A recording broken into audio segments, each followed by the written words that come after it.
I may have a question. I'm sorry, I have to leave and then come back, but I received I have received all the presentation, so I know more or less what you were talking about. So my question is for the ones who were speaking about the Irish literature and so on. Since I am a Joycean myself, and I have a question which is, I think, quite controversial, I would say. It has to do with the Anglo-Irish revival, and my question is, do you think, because it is something that I have always wondered, I mean, I do not know to which extent it was good or it was not, in the sense that what they did was they took the Irish tradition and they just translated it into some kind of different tradition, since it became Anglo-Irish instead of Irish. We have Jays who claimed that actually, yes, that Anglo-Irish tradition had led the people to the Irish rebellion and so on. So I do not really know if it was good or bad. It is a question that I have made myself many times, and I never seem to find the correct answer, since it was very good because it offered Irish people a say, in the sense that they thought that they didn't have that culture, since it had always been oral, and suddenly they had it written there. But it was like so beautiful. Everything was wonderful. Holland was great, and they couldn't be defeated, and so on and so forth. So what I was wondering, and this is my question, is: do you think that history could have been different if the Anglo-Irish revival had not existed? In the sense that, would we have a different Irish literary tradition? Yeah, that's a very, very interesting question. So in this hypothetical world where the Anglo-Irish revival does not occur, so I'm only into month 2 of my PhD, and this is actually a question that's a really interesting one for what I'm looking at.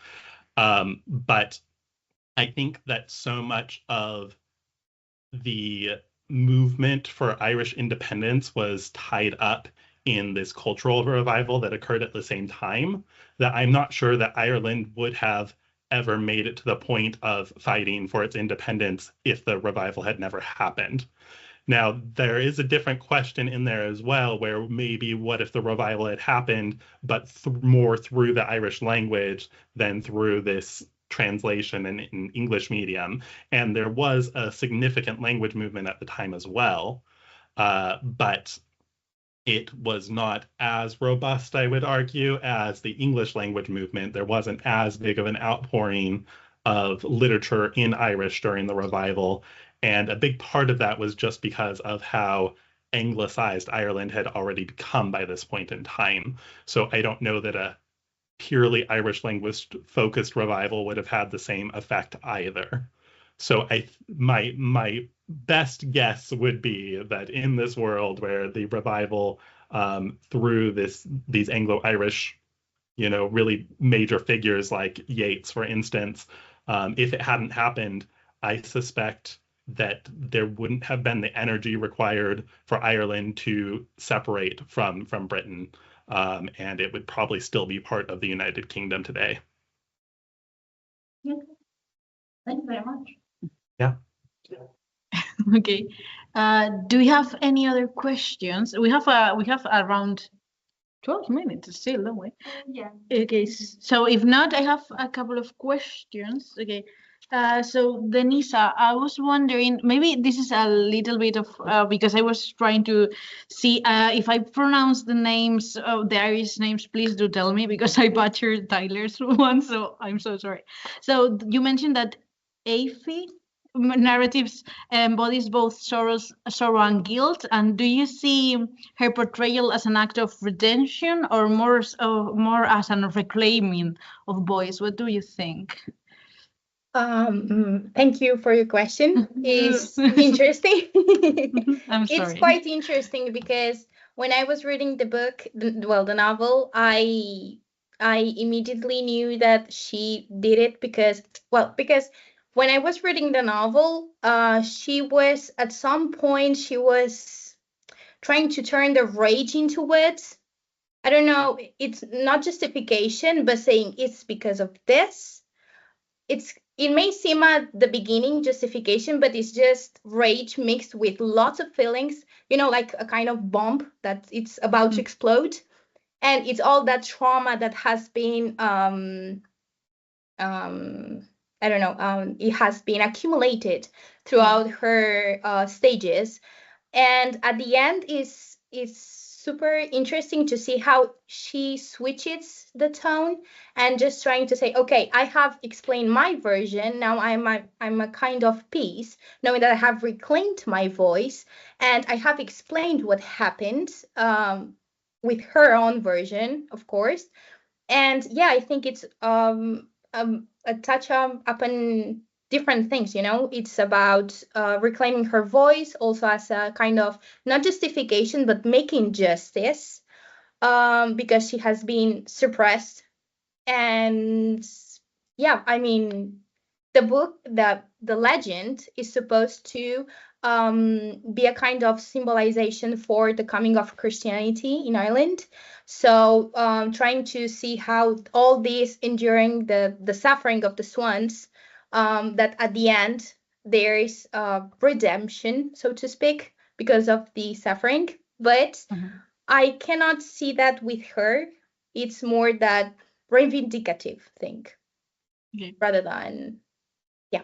I don't know if I have answered. No, that's fine. That's great. Okay. Thank you. Thank you. Thank you. I was wondering if we have more questions. If not, you have one. Okay, wait. Yes, go. Closer, Yeah.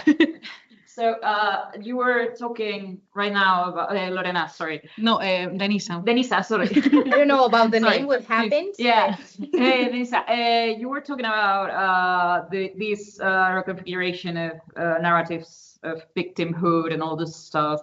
And I was wondering, from a gender and feminist perspective, do you think that what this retelling is doing, do you think that it defies this sort of traditional narratives that we have around women who are victims or commit a hideous crime, and how Eva is depicted in the novel? Or do you think that it has a more conventional outlook towards it?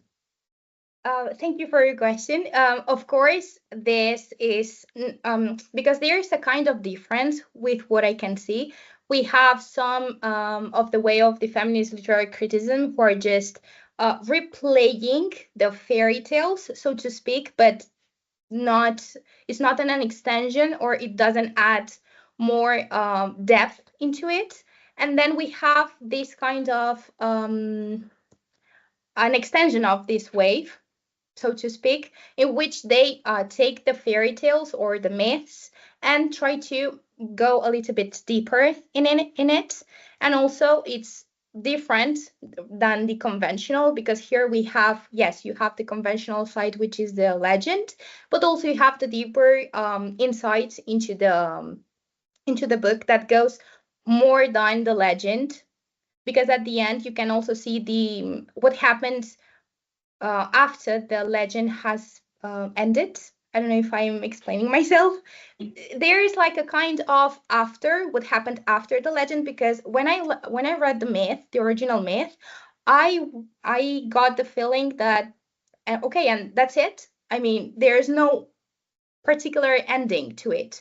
It's just that the swans, they have converted into swans, and that's it. They have died, and everyone lived happily after.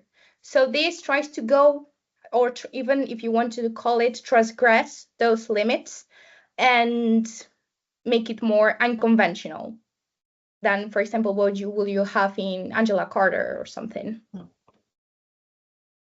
Okay, thank you. Thank Yeah. you. Okay.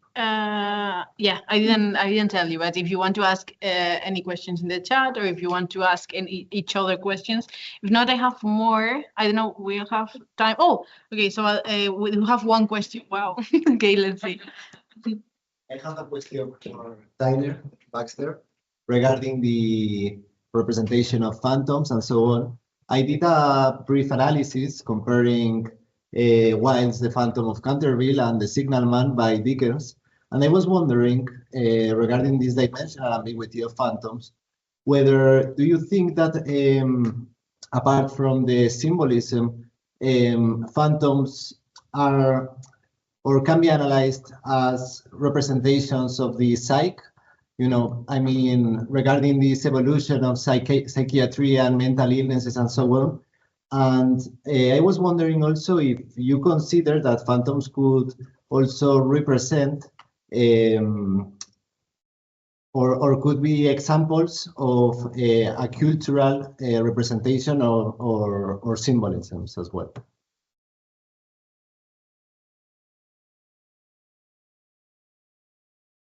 Yes, the short answer to that question is yes to both possibilities. I think one of the things that's really interesting about phantoms or ghosts or whatever you want to call them is that they're not they're immaterial, right? So their boundaries are naturally amorphous, which means that you can interpret them in lots of different ways. They don't have a definite shape. There's definitely the connection that I chose to focus on for my talk was the fairly obvious connection to the past, because there are beings from a past time that are appearing in a future era. But the comment about them being a symbolic representation of the psyche makes a lot of sense, especially in the context of both Edward Martin's Maeve play, which he actually, the full title is Maeve, a psychological drama in 2 acts. So you have the word psychological right in there. And then Yeats's play, the ghost of Cuchulainn could certainly be seen as Yeats's sort of manifestation of his own spiritual psyche.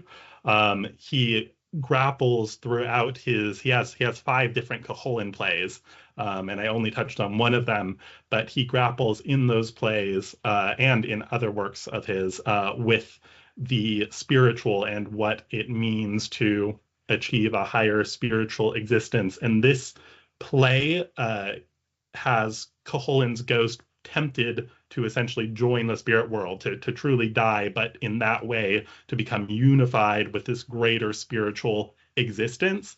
And this play, in previous times before all the events of the Rising and so on, Yeats probably would have had his character, yeah, let's go join this greater spiritual existence. But he actually resists that now. He is grappling with this idea of the importance of life and how much has been lost, because he lost personal friends and people that he respected as a result of the Easter Rising. So there's definitely some psychological aspects there. And then the other aspect of it that I think you mentioned was about a symbol of the culture. And for me, heritage and culture kind of go hand in hand. So I think that's already something that I pretty much said, yeah, that's there for my talk. Thank you very much. You're welcome. Okay, so we are going to end here. Thank you all thank you to the three of you for your presentations. Thank you to all of you for being here. I will tell you that we are coming back at 3 after lunch, and I will ask for a round of applause if it's possible.